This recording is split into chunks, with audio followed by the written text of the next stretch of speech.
Well, actually, I remember the first time I worked at Saito Kinen Festival in Japan, in Matsumoto. Actually, they have this big festival there, and I did The Damnation of Faust. And what convinced me to do this piece in Matsumoto was mainly because somebody had shown me a DVD of a previous production, just to kind of prove to me what kind of audacity they were ready to deal with. And it's a piece that Michael Curry, who's our puppeteer, our puppet designer on the production here, that he had designed with Julie Taymor. It was Oedipus Rex. It was an amazing production. And it was really the proof that you could push puppetry very, very, very far in the context of opera, and that actually the meeting between these two crafts was actually an ideal one. Because usually in the opera world, even though it invites other disciplines in, of course, architecture, literature, music, acting. But when it invites dance, for example, or mime, it's always there much more as a decoration behind the singers. And in the case of Oedipus Rex, it was an amazing exercise in having people like Jessie Norman, for example, puppeteer these giant puppets as she was singing this very, very, very amazingly moving music. And the way the story was told, and it really felt like puppetry was a very, very not just a good complement, a good bedfellow for opera. It was also a way of dealing with the poetry of opera, because very often theater directors who decide to do opera work often try to direct the singers into this psychological thing that they've inherited from their theatrical background or their filmic background in certain cases. And often the poetry of the libretto, the poetry and the poetic ideas that are conveyed by the music often are a bit kind of set in the back, and a lot of human psychology comes into the front. So Oedipus Rex was certainly something that was for me very, it convinced me to try to do a project there, and I thought, well, there's probably a lot of space in the ideas there to be able to do what I wanted to do. And I was desperately looking for a pretext to do an opera with puppets, and the only thing that felt natural for me was if an opera, if the characters of an opera would be animals. Certainly, how do you do animals in an opera? And so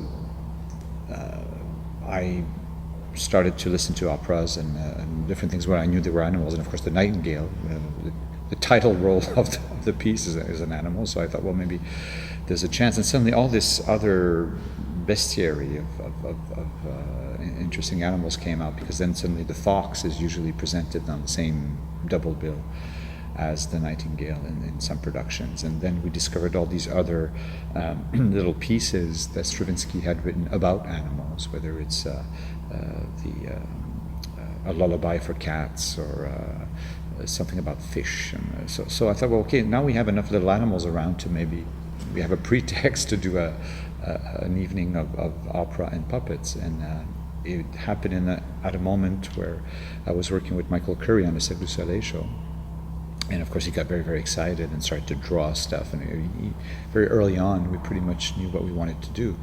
But I've always been very intrigued by the water puppet, the Vietnamese water puppet techniques, but I'd never seen any. I'd seen pictures, I'd heard about it, but I'd never seen any live puppetry performed by original Vietnamese masters. And Michael and I went on a pilgrimage, and we went to Hanoi, I guess a year and a half ago, and we spent 2 weeks there and met with some puppet masters, water puppet masters, and tried to understand how the craft works, and try to understand the mysteries and the secrets of this whole craft, and discovered that actually it's such a sacred tradition for the Vietnamese that nobody really dares to extend it or pull it out of its actual context. That it's actually 1,000 years. This technique is 1,000 years old, and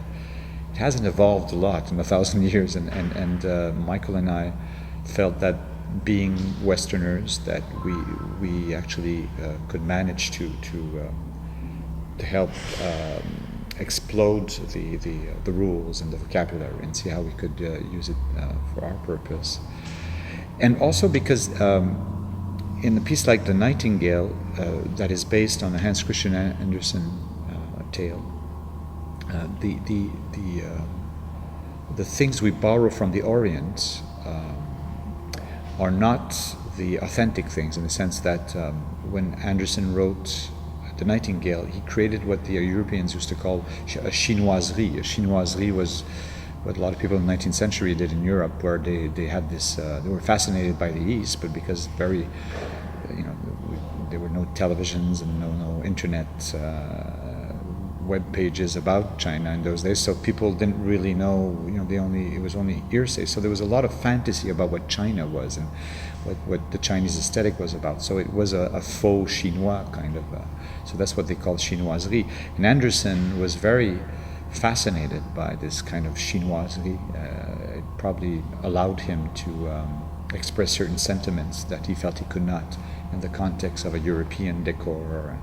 So in the same way, Michael and I borrowed from the Chinese, from the Japanese bunraku puppets, from the Vietnamese aesthetic, and made our own kind of chinoiserie with it.